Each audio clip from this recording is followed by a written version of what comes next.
Hi, this is Barbara Mueller. Welcome to Peace Podcast, where our goal is you become more peaceful with each podcast. You become healthier, and maybe happiness will creep into your life, even though we're going through some challenging times today.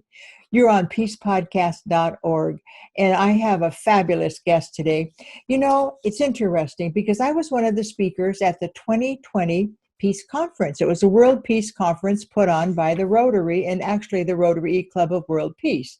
And if you look in the book, you will see I'm right on top of Jim Halderman.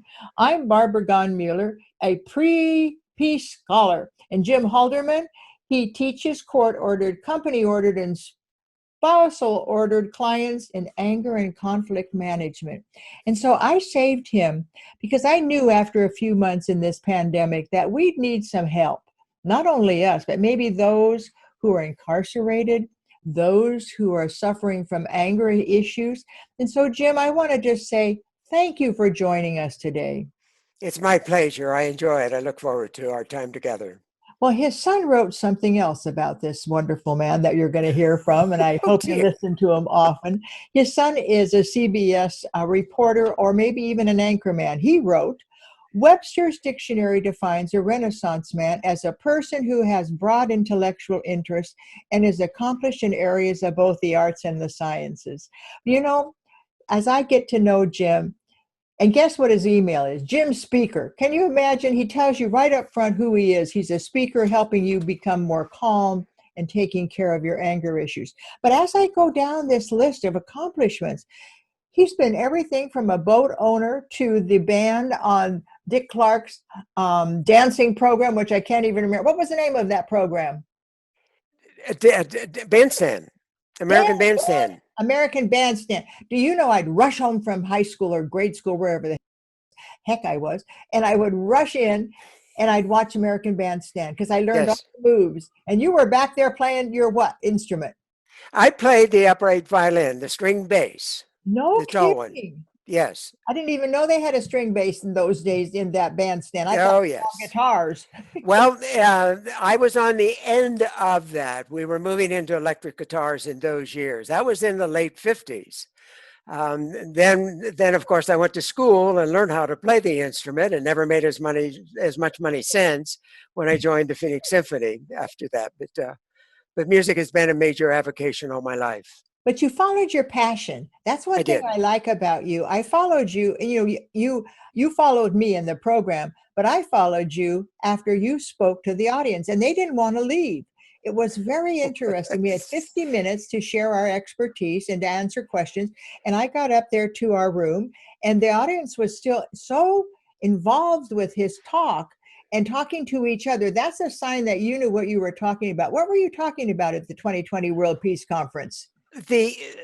I think anger management as multiple. I try and teach health, happiness, and peace. You talked about incarceration. And what I do is work with people that are incarcerated. But see, we become incarcerated by our minds, by our attitudes, by our belief systems. So there's all forms of incarcerations. And so it's about how we look at that broader view. And you heard of us living in a box. We all live in our own little boxes from our tribal and background experiences. So how do we break free from that? How do we open up? And how do we break the chains of the incarceration that we've created for ourselves? And nobody's telling us to do that. We do it all by ourselves. Our parents aren't telling us we're no good. Our parents aren't telling us we're great. But we can carry with us this box of no's that we shouldn't and we can't. And now I'm going to prove it. Exactly. How do we perceive the answers we hear?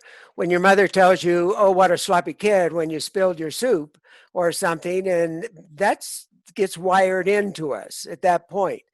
We have a choice at that point, but at that point, we believe our parents. And so, gee, I'm a sloppy kid. And then we fulfill that in the rest of our lives, unfortunately. And until somebody can break that chain of thought or break those bars of those thoughts from the earlier life, and that's the goal. You know, Jim, if you could bottle that, we'd be millionaires. If you could bottle that potion that's going to take away The I keep negativity.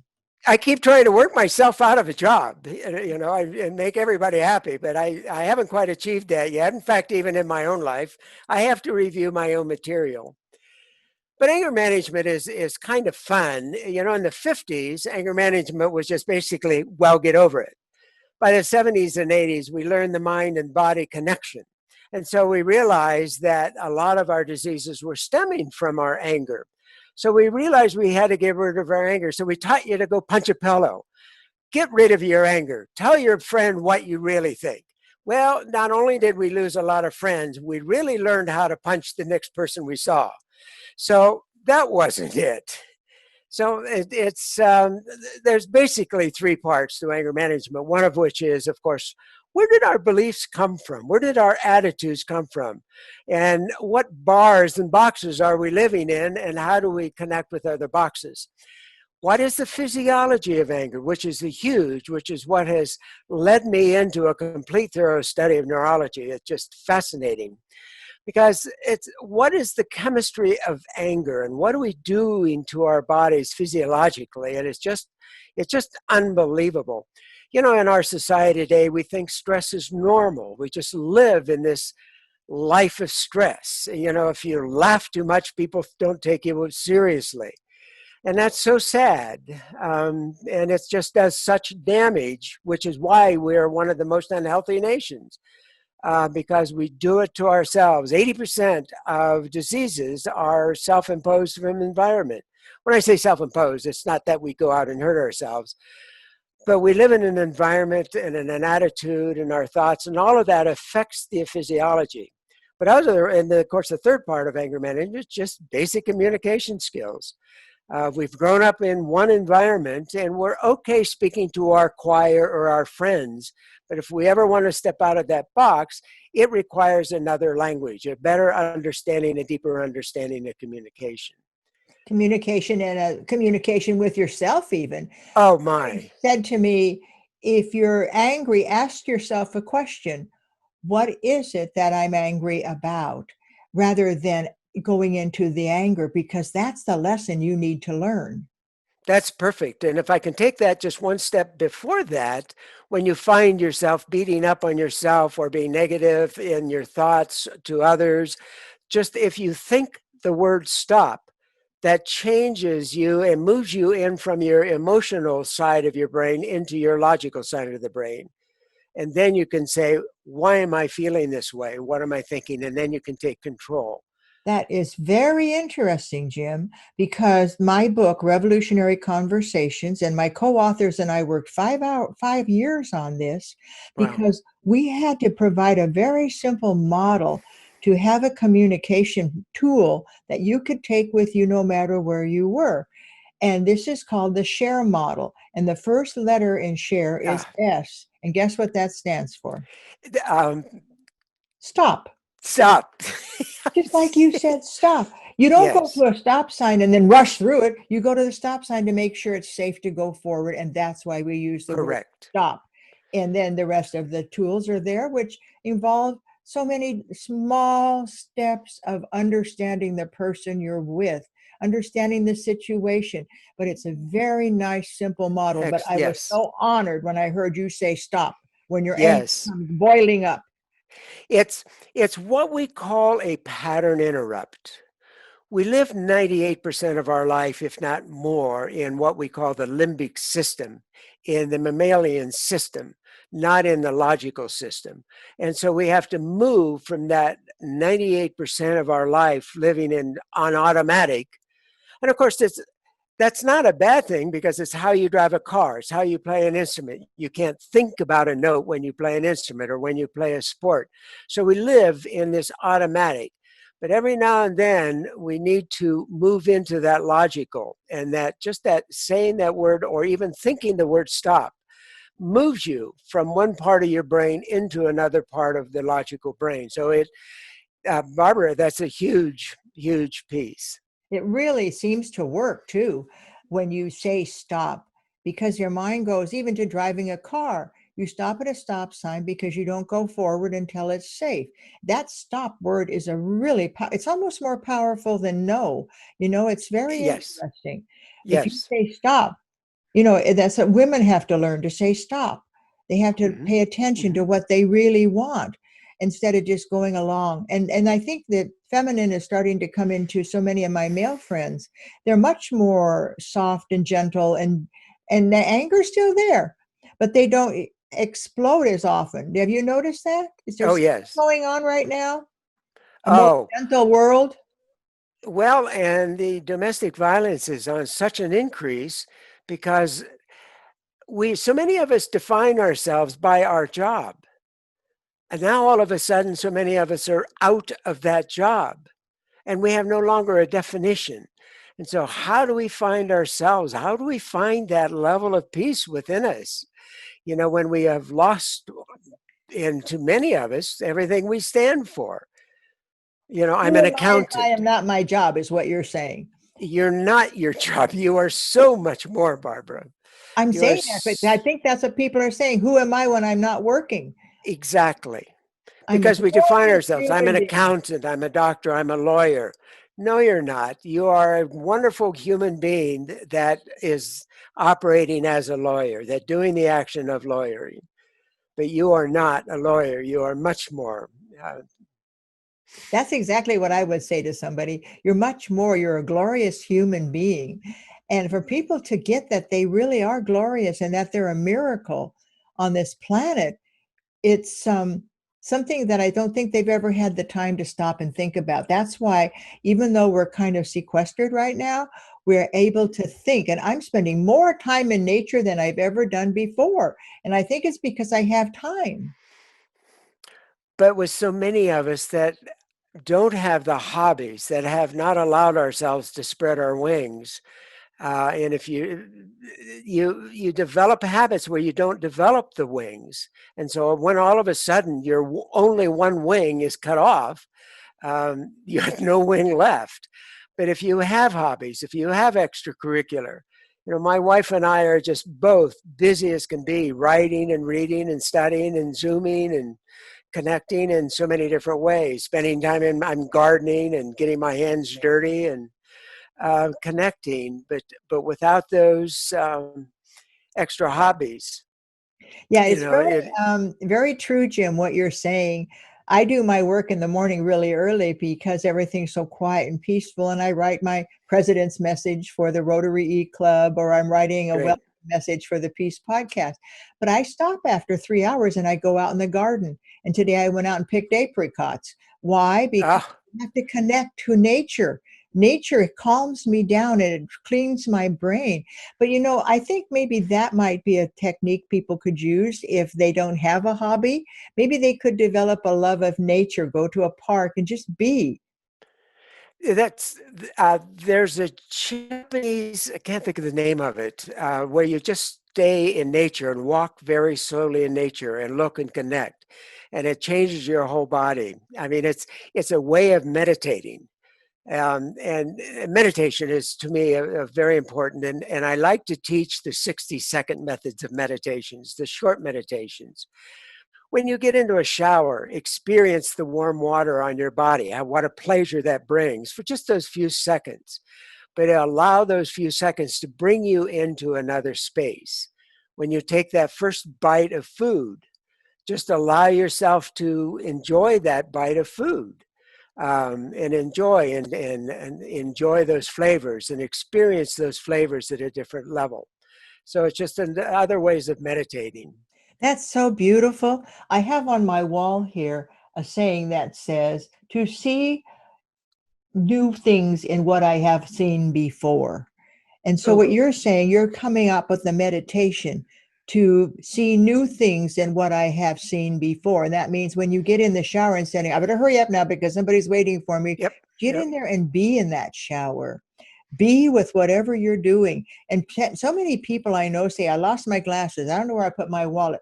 They're not even present when they're putting things down. To be present is the gift of life.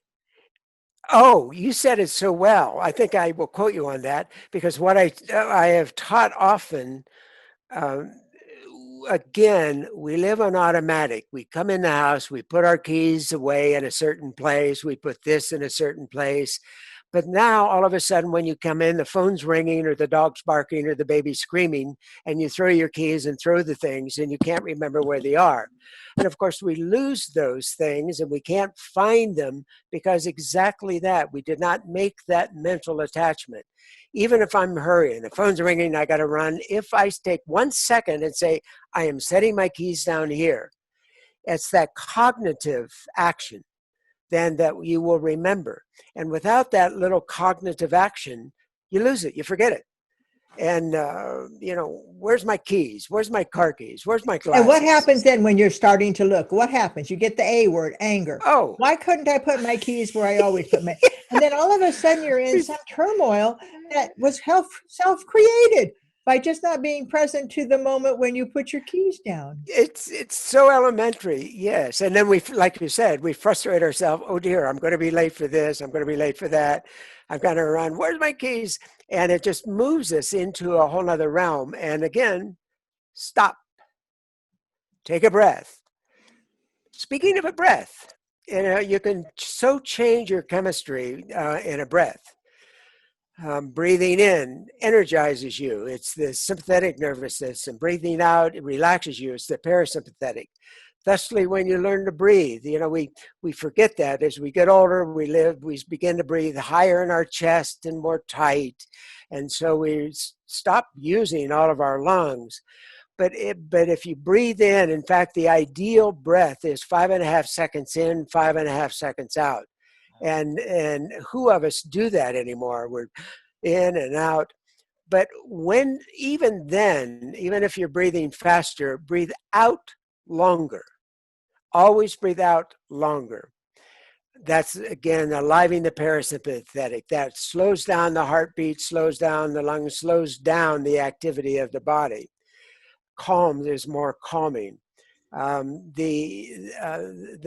military uses in stress situations the technique of 4-7-8. Breathe in on the count of 4, hold for the count of 7, so that cleans out your lungs of the carbon dioxide, and then you breathe out on the count of 8.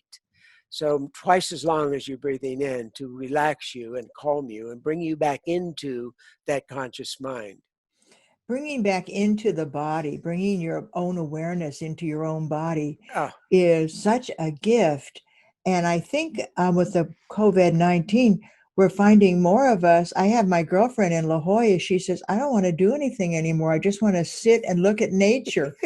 She's so happy to be looking at nature. In fact, she had a birthday party where she invited one of these piano players that have the electronic piano to yes. her birthday party, and there was just her and another person in the electronic music. And she had the best birthday party because she was present, the person was present, and her present was nature. And they did it outside in her backyard. Oh, how magnificent. Isn't that beautiful? And I Yes, think we have to yes, create beautiful moments for us. There's so yes. much on the news that makes us feel uptight, upset, and maybe angry. And so we have to bring those special moments into beautifying our place, our life, and our soul.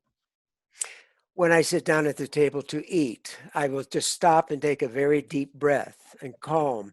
But it calms me, but also it moves me out of the hectic world and moves me into, now I'm into another place where I can enjoy.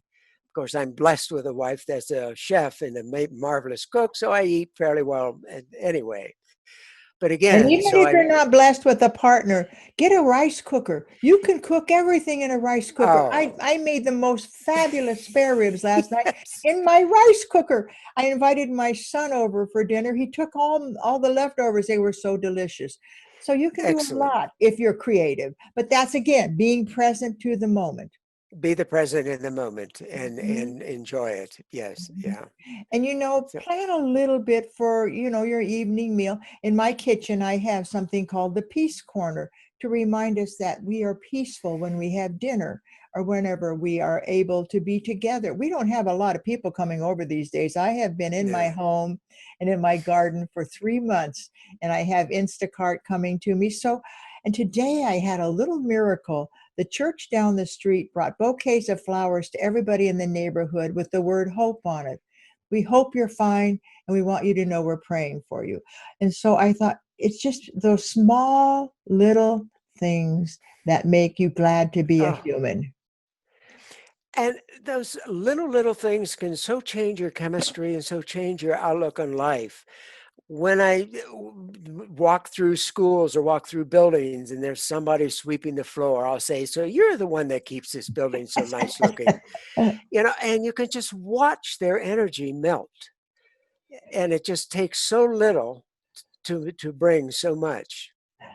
It's being aware.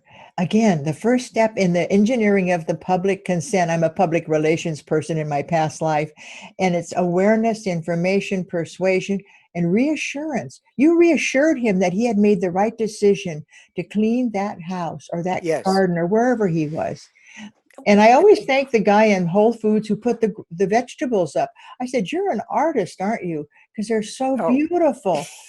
And he yes. just smiles the whole rest of the Yes. day. Yes. And it's remind yourself that in life, as in theater, I did a lot of work in theater, that there are no small parts. In theater, any one person can mess up the whole play. So in theater, there's a word, there are no small parts. But that is also so true in our life. If you did not have that person cleaning that building or doing those little menial, what appears to be a little menial task, what's the alternative?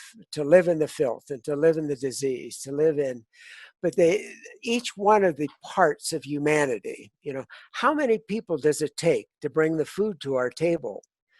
The pickers, the growers, the transportation, and I mean, there's 1,000 people that are involved before the food gets to my table. A lot of the little parts in life, each one of those equally important as the banker. Um, and it doesn't make any difference how much we're paid.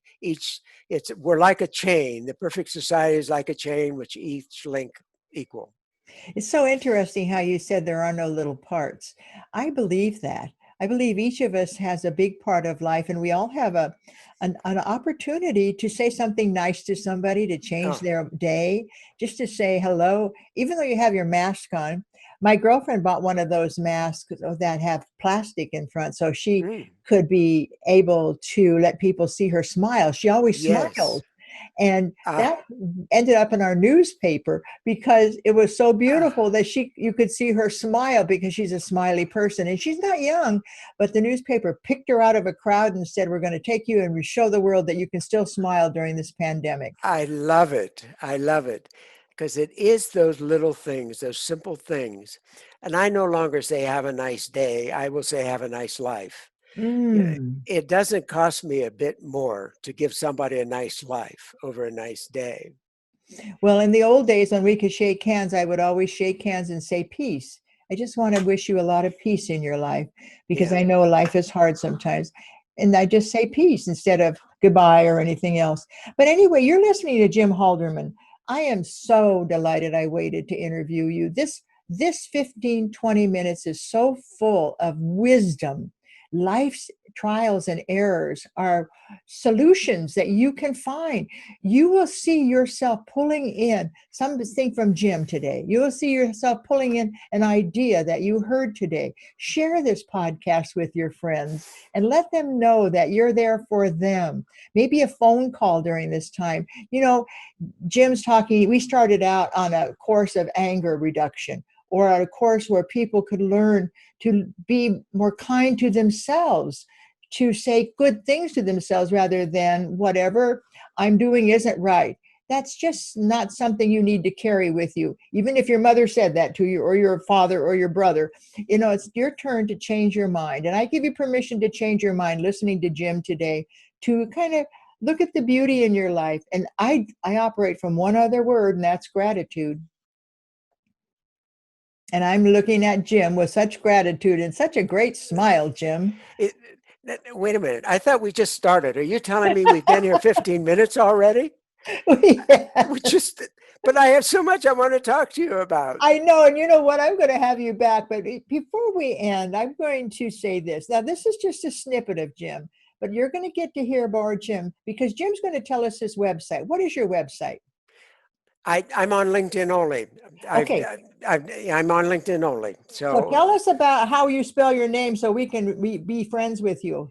yes, Jim Halderman, Halderman. And you can connect with me on LinkedIn. I'll be happy to talk with you. And, at this point in life, I've got more than enough to keep me busy. So Right. Well, it's working Facebook out. is is a nice thing to have, but I like LinkedIn too. LinkedIn is a very nice contraption that allows us to not have to do all the work. All we have to Yes. do is report back now and then. Well, today I was made president of the Rotary Club of World Peace and put a picture up. Oh, I'm on Facebook too. Are you? Jim Halderman on Facebook. Yes. Okay. Well, Jim Yes. Alderman, I cannot believe how fast this 20 minutes went. Again, this is a show that allows you to gain from it exactly what you need. If you need to be happier, you'll find a clue that from Jim. If you need to curb your anger, you need to change the way you think, maybe you need to live a little healthier, that's there. You can learn from Jim. Well, I'm Barbara Gunn-Mueller, and Jim, I give you the last word. What would you like to say today? Oh, peace, live in peace. Take a very deep breath and enjoy surroundings. And if you're not happy with your surroundings, find something beautiful about everything you see. Find the beauty. Find why that is the link that makes our life so wonderful. Everything you say makes me want to say something. You say, find the beauty. I'm walking down from the bank and I just got my money, and this homeless lady's there. And I said, you have the most beautiful legs. And she said, you've made my day. She just was she was in a radio dress, but she had beautiful legs. And I said, you have, those legs must have, she said, well, I walk around a lot. And I said, well, no wonder you're so beautiful. One of the most fun things used to be when we sat in the airports waiting to get on, when people were unloading, as everybody was coming off the airplane. Now they may have been on the airplane for 3 hours. They're not in their best mood. They're not in their best condition. On everybody that's coming off that airplane, find something nice that you can compliment, even just to yourself. You Say, see that? wow, You see what a that? smile on that person. Just sit there and watch everybody coming off and find something nice about that person. And in this Yes. day of the pandemic, whoever comes to your door is a gift, and just thank them, but wear your mask. Oh, Right, Jim? yes. Yes. Jim, been a pleasure. I could go on for the next 2 hours, and I would do that, except we have found, research has shown us that people will listen for 15 minutes to somebody, and then they will go do more research on them and bring more information to them. But I thank you for today, and I thank you for being here. You listeners are what we count on. You are part of our team, and have a conversation about Jim. Share Jim with your friends and have a conversation. And you see how we went from anger to peace to love to find something beautiful. And I wish you a beautiful day. Thank you for joining us. Bye for Peace. now.